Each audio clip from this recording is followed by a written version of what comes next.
সব থানায় সিপিদের পরিদর্শনের নির্দেশ কমিশনের 6টি নির্দেশ নিয়ে অ্যাকশনে সিপিরা এবং চাকদা থানায় রানাঘাট জেলা পুলিশের সুপারের বৈঠক এবং ওসি আইসিদের নিয়ে বৈঠক পুলিশ সুপারের এবং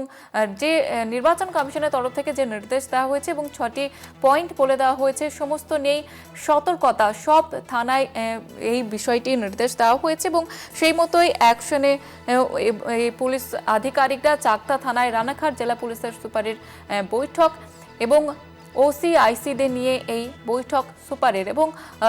নির্বাচন কমিশনের তরফ থেকে গতকালই আমরা দেখেছিলাম যে নির্দেশ দেওয়া হয়েছিল সেই নির্দেশ মতোই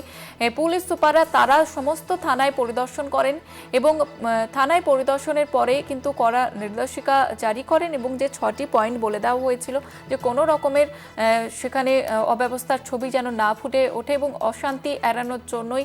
এই 6টি পয়েন্ট নির্দেশ দেওয়া হয়েছিল সেই ছবি কিন্তু দেখা যাচ্ছে এবং সে কারণে এবার বৈঠক ওসি আইসিদের নিয়ে বৈঠক পুলিশ সুপারের। আমাদের সঙ্গে টেলিফোন লাইনে রয়েছেন আমাদের প্রতিনিধি সুবল মজুমদার। সুবল, কি জানা যাচ্ছে পুলিশ সূত্রে? দেখো, মডেল কোড অফ কন্ডাক্ট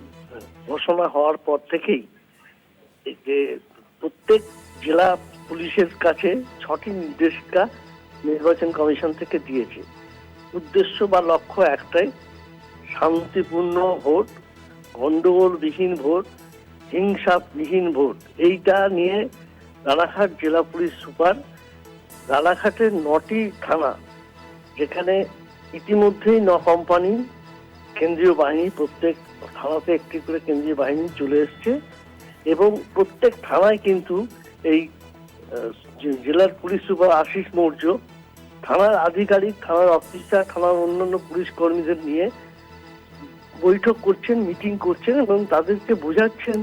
বুঝিয়ে দিচ্ছেন কিভাবে পরিদর্শন করতে হবে, বুথগুলোতে কি কোন কোন জায়গায় কোন অসুবিধা আছে, কোথাও গন্ডগোল করার মতো পরিস্থিতি হলে সঙ্গে সঙ্গে ব্যবস্থা নেওয়া এবং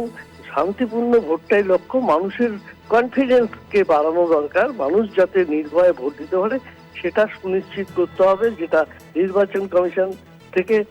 বলা হয়েছে বা বার্তা দেওয়া হয়েছে। সেই লক্ষ্যেই কিন্তু রানাঘাট জেলা পুলিশ বিভিন্ন থানায় এই আধিকারিকদের নিয়ে বৈঠক করছেন এবং চাকদা কল্যাণী থানা আগে করেছেন, চাকদা থানা কালকে করেছেন রাতে। ধন্যবাদ জানাবো সুবল।